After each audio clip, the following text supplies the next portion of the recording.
All right, let's get this going. So, oh, all right. Hey everyone, my name is Elliot, hobbyist photographer, and if you come across this video, you're obviously looking at the Hasselblad X1Dii-50c medium format system from Hasselblad. That I believe this camera came out in 2020, or is it 2019? Either way, uh, kind of an unscripted video here, a bit of a talking head, so which is a little boring. So I'm just going to try to overlay some photos I've made with this camera over the years since I've had it. And actually, I've had this camera since geez, fall of 2020. It was right during the first year of the COVID lockdowns here in the United States. And well, you'd think, around 4 years I've used it a lot, but unfortunately COVID kind of threw a whole wrench into that. So, my usage is limited, but I think I've got enough opinion to where if you want to buy this in 2024, perhaps this will help. For the most part, if you are wanting to buy into the Hasselblad X system, for most people, I would suggest don't buy it. It's slow and it's relatively expensive compared to the other cameras out on the market, most notably Fujifilm and their GFX system. And well, files are huge too. But if you have it in your budget though, it's a wonderful system. I moved up to the X2D late last year for a lot of the performance improvements. But I think there's something worth getting about the Hasselblad system. For most people, I don't think it's worth it. However, if you're viewing a video with less than 10 views like this, you're not being swayed by that kind of opinion. There's something about Hasselblad that you want that goes beyond the camera body itself.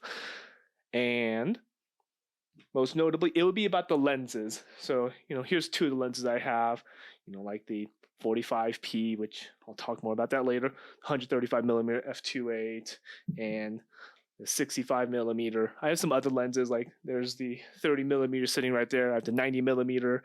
I also have that 35 to 75, which again, I'll have to talk more about.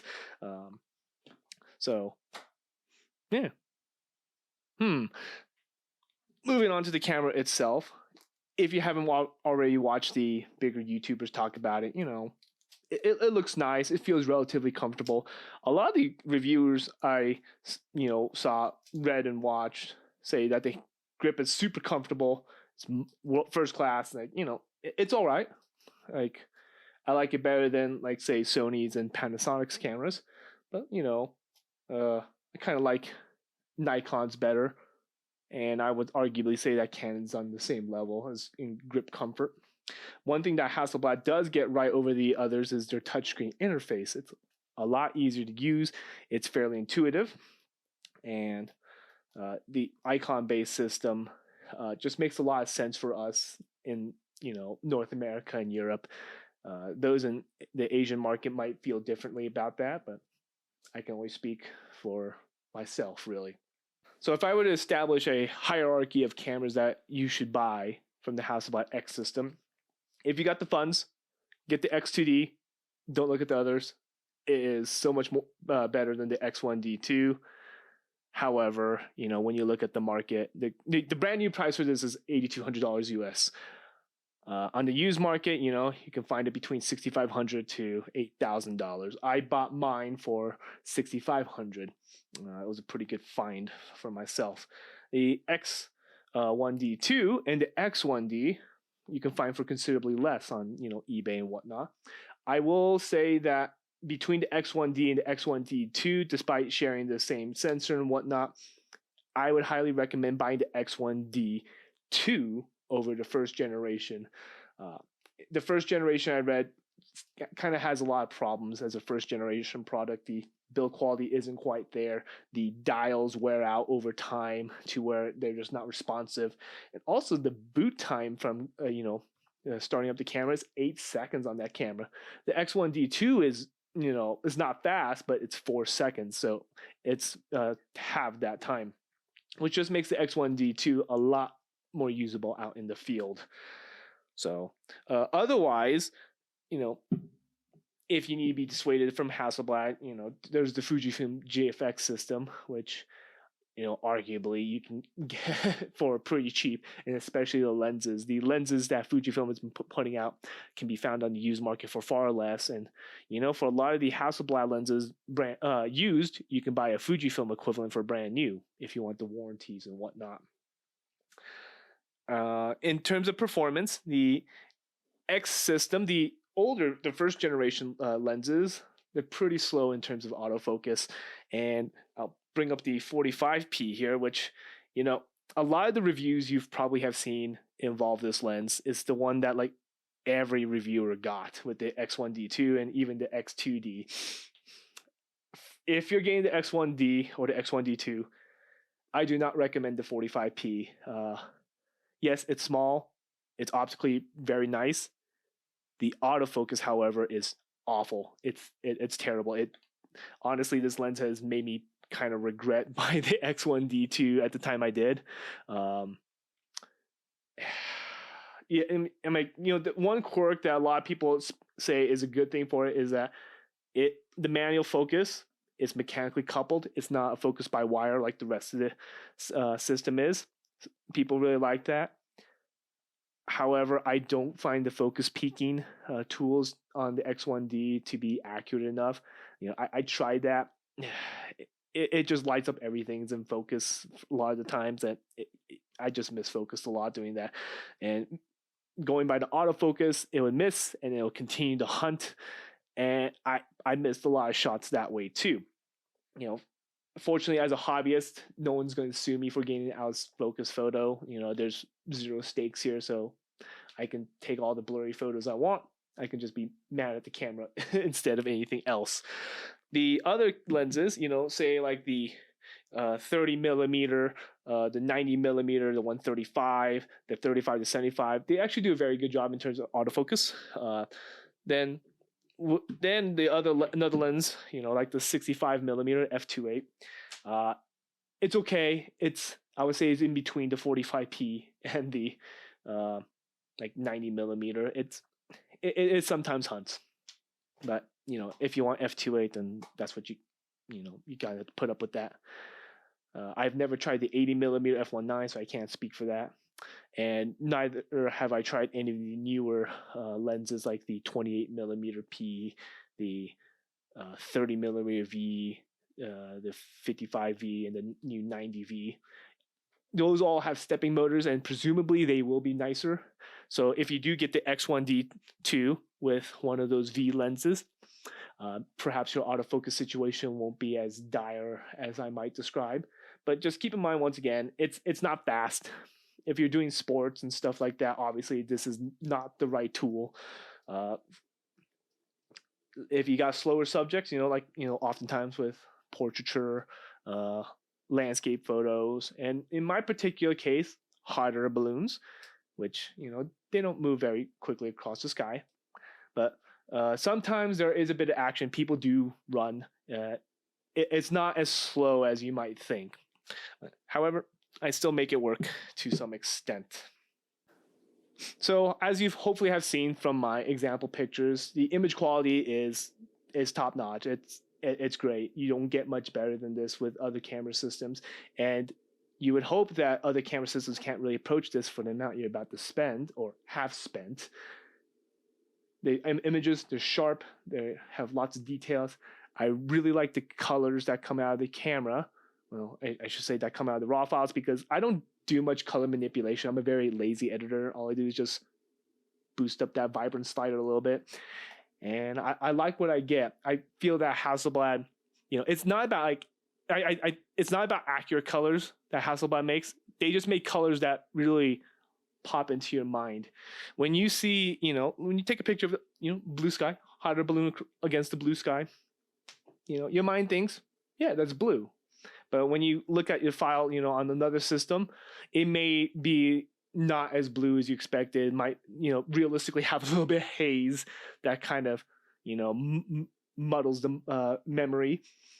But I feel like Hasselblad's natural color solution, as they like to call it, does a good job of representing of how we remember color and the image itself, rather than trying to get the most realistic image possible, which is, when you look at the photo forums, a lot of people, rag on about that. If you really need accurate color, Sony is going to be up there.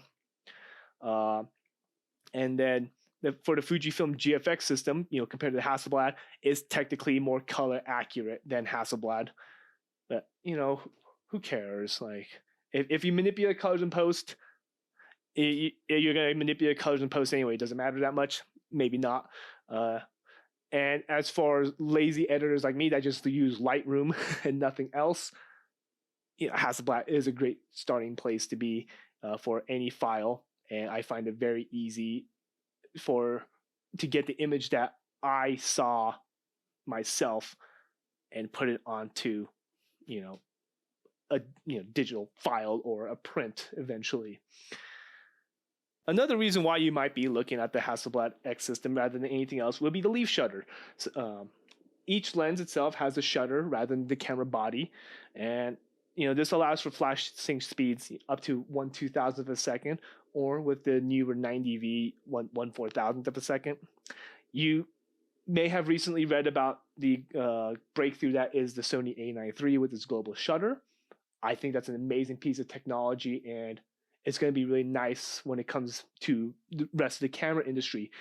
And, yes, that breakthrough in technology does put systems like the leaf shutter on notice. It effectively does make them obsolete. However, today in 2024 or spring 2024, not yet. That technology won't reach the rest of us for quite a bit of time. And even then, these will still work. There's no reason to throw away the older technology just because something newer came out. So one thing that's nice about the higher flash sync speed is that you can control your ambient lighting better when working with strobes. So, instead of having to do 1/250th of a second or whatever the flash sync speed is on your camera, and then having to close down the aperture or even using ND filters, you can just crank up that shutter speed. However, do keep in mind that at extremely fast shutter speeds, like 1/1000th to 1/2000th of a second, the bokeh can look a little weird as the leaf shutter opens and closes, and you can get kind of what they call like a ninja star looking shaped bokeh. So be aware of that. If you take photographs against a plain backdrop or something like that, I think you'll be fine. If you have really bright light sources in the background, like fairy lights and stuff like that, you might notice something's going strange if you do crank up that shutter speed. But for the most part, me at 1/750th shutters and below, it's been fine. The challenge is just making sure your subject is in focus. But anyway, it's a great portrait machine and also potentially great product photo machine, or camera, I should call it, instead of a machine. I've done some portraits, not professionally, of course, but I'll hopefully you have seen some as long as post-production Elliot puts them in. Another point here, weather sealing. I'm not convinced that has any weather sealing really. Like I think there's some material saying the body has some weather sealing, but the lenses, I'm fairly convinced, don't. So if you go out into really dusty environments or wet environments, it's not the system I would recommend. It's not an adventure camera by any means, although on the YouTubes there are a lot of adventure content with it. And in hot air ballooning, well, I've sit by giant fans with this camera, and so I've been through some dust. The system seems fine, but don't really try to rely on the equipment itself to survive. If the scenarios look bad, it's raining or there's a lot of high winds, try to protect the camera as best as you can. It's not invincible. All right, so that's just my quick little review on the X1D2 before I sell it off because, well, I have the X2D. Why would I keep this? And each week I wait, the value in the market drops. So hopefully this has been somewhat helpful to you. Once again, if you found this video, you're probably kind of already into buying one of these without my persuasion, or you already own one. It's kind of weird. Like, I don't know what it is. I buy something and then I look at the reviews. Like, what kind of mindset is that, right? So, um, just trying to make myself feel better about buying it. So, all right, just a short video. So, hopefully it was helpful. Bye bye.